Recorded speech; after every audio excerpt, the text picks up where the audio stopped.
Things keep running. I think. Now watch me be proven wrong. That's right. I should record myself. That's not what I say. What are we talking about here? The season finale had a big reveal about a character named Root. What kind of role will Root have in the second season? Oh, a very dynamic one. Amy Acker is fantastic. We love her. She's definitely an actress we want to come back to. Obviously, Finch has been abducted, so we have to reconcile that. And I think we come out of the gate and we find out what happened to Finch and what happened to Root. Follow-up is how long will it take to find Finch? It will not be easily resolved, let's put it that way. And the dynamic of our show changes in a very interesting way, I think. Jonah and I, we've always talked about this, that we never like shows that have a serialized element, that something dramatic happens, there's a cliffhanger, and then you come back the next episode and it's like it never happened. We think it's dishonest, we don't want to do that. Thank you. Yeah. So what about the very last scene, you know? We're looking up into the camera, the light is blinking, and Reese is like, you better help me find him. Kind of got like a, you know, Hal kind of thing, like, you know, the machine is alive. You know, was that intentional or is that just my... Absolutely. I think what we've been talking about all along, there's a science fiction element to the show in terms of machine. I guess some people, whether they call it artificial intelligence or someone like Kurzweil talk about the singularity, but I think what we've said all along with the machine is that it's something that hasn't been, nothing to this capability has been developed. Reese has taken a gamble in that moment with an understanding that maybe this thing could actually communicate two ways. He doesn't know if that's the case, but we're going to find out in a hurry. When we open the pilot, you're going to, excuse me, not the pilot, the season premiere, we're going to see just how Finch developed that machine and what its capabilities are. Excellent. Are we going to see any other technologies that are like the machine as we go down the line? Excuse me? That are as advanced or that are advanced perhaps in different ways? I don't think we're dealing with any technologies outside of it. Obviously, our show, we talked about surveillance quite a bit, and we've shown it. I think we're very... we hesitate to ever be didactic on the show about the use of surveillance. We think that there's actually a usage of surveillance that's very beneficial. It's been proven by Finch to be. So there's always that aspect of technology on the show that's ever present. But in terms of the machine is the prevailing one. So there's not a competing technology, if that's what you're asking.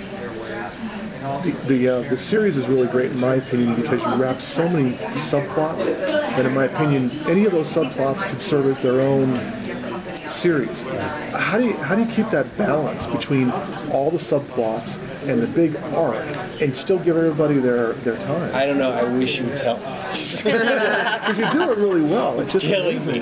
No, it's something we talk about. Obviously, the network we're on, a lot of the shows on the network have a standalone aspect to them. It's very difficult in network television to have a show that you're attempting as broadcast television. You're trying to get as broad an audience as possible. So you don't necessarily want the show to be something that if someone dropped in on it, they have no idea what's going on. But at the same time, I think a lot of people that come to this event and people that really enjoy serialized content or, you know, a mythological aspect of the show, which I think they expect in any J.J. Abrams show, or Jonah and I want to write, it's very difficult to reconcile the two. We think that we're continually walking this line. It's always an aspect of what can we advance here?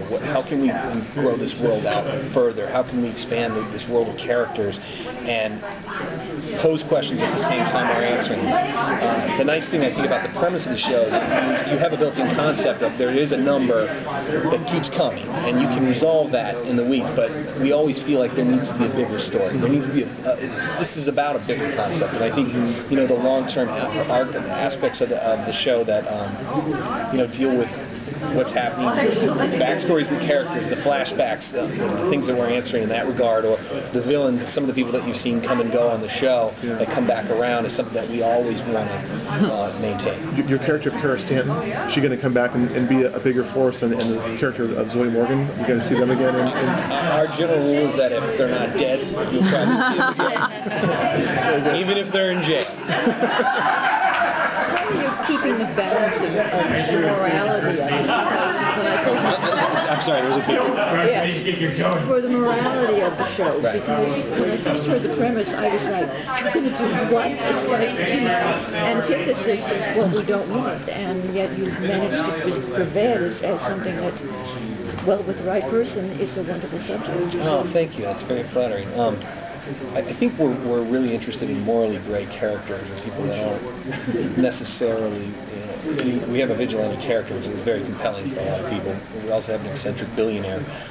Both characters have stepped off the grid, and I think what's interesting is when you have gray characters, they can still do the right thing. But you can have characters that have done the wrong thing in the past, you can do the right thing. I think the character Fusco for me is a fascinating example of someone like, in a way, we're rooting for him to be better, to be a better man, and I think, or a better cop, and I think the fun of that is understanding that he has done some horrible things. He's an accessory to murder in the past, and I think people tend to forget that when they're watching the show, and then they say, well, wait a minute, and it's like, well, wait a minute, who are we talking about here? I think if you had one character, I think, who's on our show, probably most morally unambiguous, it's Detective Carter. In some ways, we kind of see her as the heart and soul of the show, and that voice, in a lot of ways, is a moral compass for our show. But we always like the idea of we have the character of Elias has tried to kill Detective Carter and has kidnapped her son, and yet we've had to go to him once, and we probably will have to go to him again to make deals and to get information, because he's a powerful person. And the idea that there can be people that are criminals who aren't all bad, and there can be cops that are corrupt, is a really compelling world for us. Thank you.